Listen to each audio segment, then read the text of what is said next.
Namaskar friends, I am Dr. Deepak Mashru from National Forensic Sciences University, Gujarat, Bharat. I welcome you all to this video on online certificate course on forensic linguistics. Forensic linguistics bridges language and legal system. It's about uncovering the truth hidden in words, whether written or spoken. Today we dwell into language profiling, a technique that reads between the lines to reveal much about a person's background.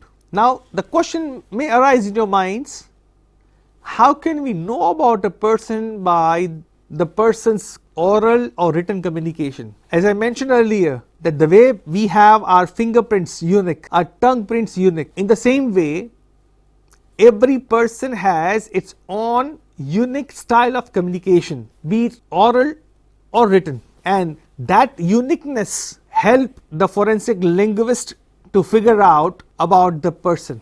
Now the question is, how can we find out, how can we figure out these things? To address these queries, we'll have discussion about different aspects which can be covered under author profiling, or we call it linguistic profiling. When it comes to linguistic profiling in action, using word choice, grammar and even errors, experts can piece together profiles that narrow down suspects or clarify the victim's story.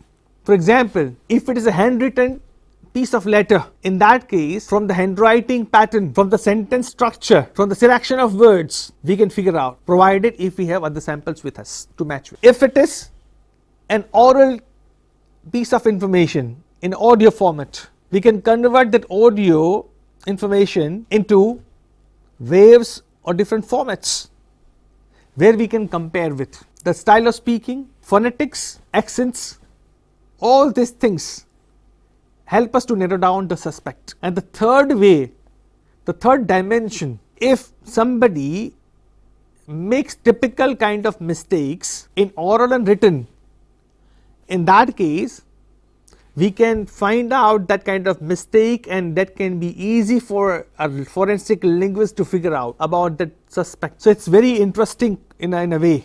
When we talk about grammar and syntax analysis, we can have a close look at grammar and sentence structure that offers clues about a person's education and possibility their native language. If you look at the proficiency standards given by CEFR, Common Framework for European Language References, we can take examples of IELTS, we can take example of TOEFL, PTE, right? All these language proficiency tests, they have their own rubrics that can help the user to determine at what level that person is in terms of a basic level, intermediate level or advanced level. By the way you write, it can be defined from language point of view. Now those rubrics can be considered as base, and from the forensic flavor, rather from the forensic angle, we can figure out about person's background,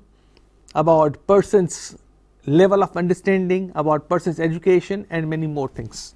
It has been always says that the words are more powerful than swords. The choice of specific words or phrases can unlock secrets about a person's profession, culture or even their intentions. If you observe, I know you will start observing now onwards, the person in day-to-day communication uses many words that are typically used by particular profession that person is in. So from that range, from that angle, a forensic linguist can identify about the person's profession and level of education. Even if you observe that in every culture they have different way of communication. So this distinguished methods can help us to narrow down about a person's culture, a person's education background, a person's tone and many more things.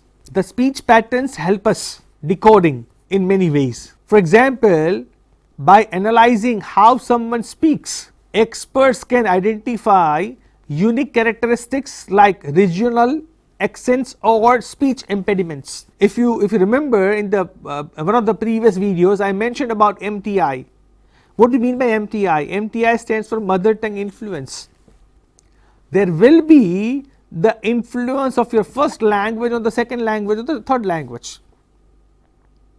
If English is not your first language, you will have the flavor, right, of your first language, your mother tongue, in the second one. That's why it is called MTI, and that's why these kind of limitations help us in figuring out the suspect. Now when it comes to the role of linguistic profiling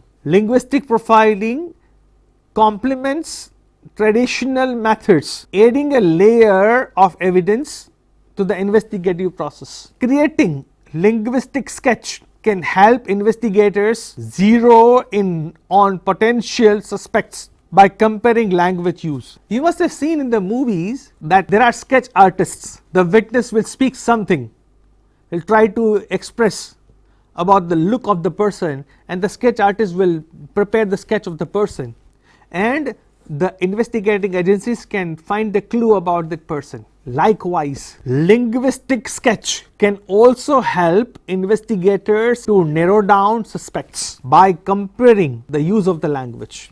There are few challenges in profiling too. Despite its potential, linguistic profiling faces challenges like language's dynamic nature and the risk of inaccuracy. In that case, there's a concept of in computer, GIGO, garbage in, garbage out. If the base is not accurate, it will not find the output accurate. This can be one of the challenges that we find, which can be overcome with more dense details and more database. It can be overcome. Now, when we talk about ethical considerations, ethically, profiling walks a fine line balancing investigative needs with respect for privacy and avoiding stereotypes. Let's understand this with an example of a case study, the case of Unabomber. In the previous videos, we have lots of discussion about it. The Unabomber case is a prime example where linguistic profiling played a pivotal role in identifying the culprit. So, one clue can help us to resolve the case. Not only this, we have plenty of examples like that. Another example, it's about Harry Potter. Yes, I'm talking about the J.K. Rowling's mystery. Even in the literary world, linguistic profiling unveiled J.K. Rowling as the author behind a pseudonym. I guess these two cases can definitely help us understand what is the significance of profiling. As it is said that great power comes with great responsibilities. We have lots of advantages of digital age, but digital age also brings challenges too. Today, the anonymity and speed of digital communication pose new challenges, demanding more sophisticated analysis techniques. Advancements in artificial intelligence and machine learning are the catalyst in revolutionizing linguistic profiling, making analysis faster and more accurate. As forensic linguistics expands globally, it adapts to multilingual challenges and plays a role in international cases. When it comes to interdisciplinary collaborations, success in forensic linguistics often comes from collaboration with psychologists, legal experts, and technologists. And that's why when we look ahead towards the future directions, forensic linguistics will continue to evolve, embracing new technologies and expanding its global impact. The integration of language and technology, I'm talking about how technology is integrated in forensic linguistics, can open up new frontiers in analyzing digital communication and cybercrimes. The field's growth necessitates a deep dive into multilingualism, understanding the nuances of language across cultures. Ethical practice remains at the heart of forensic linguistics, ensuring justice through responsible analysis. The challenges can be overcome by appropriate education and training. Educating next generation of forensic linguists is vital for the field's future. Blending linguistic skill with investigative insight. Now, look at the role of artificial intelligence. Artificial intelligence is set to play a growing role, offering new ways to interpret vast amounts of linguistic data. When it comes to digital communication ethics, in our digital era, navigating the ethics of online communication analysis is more important than ever. Advances in voice analysis enhance our ability to identify individuals and uncover the emotional context behind words. So, it not only talks about the superficial meaning of the content, it also talks about the sentimental analysis of the person, the mental state of the person. So, that can help us to reach to the conclusion for the concerned suspect, or we can reach to the conviction too. Now, when we talk about cybercrime linguistics, cybercrime investigation benefits greatly from linguistic insights, identifying threats and decoding cyberbullies tactics. Another angle is of legal impact. Forensic linguistics' greatest contribution is in the courtroom, where linguistic evidence can tip the scales of justice. Dear friends, the future of forensic linguistics is bright, filled with potential for new discoveries and methodologies. I, Dr. Deepak Mashru, invite you to join this evolving field, to explore the power of language in solving crimes and uncovering truth. Dear friends, thank you very much for embarking on this exploration of forensic linguistics with us. Together, we will unlock the mysteries of hidden in language. I'll catch you in the next week. Please go to the content, share your feedback, share your queries, insights in the forum. Don't forget to complete the quiz for the week 3. I'll catch you in the week 4. Till then, stay tuned. Thank you very much.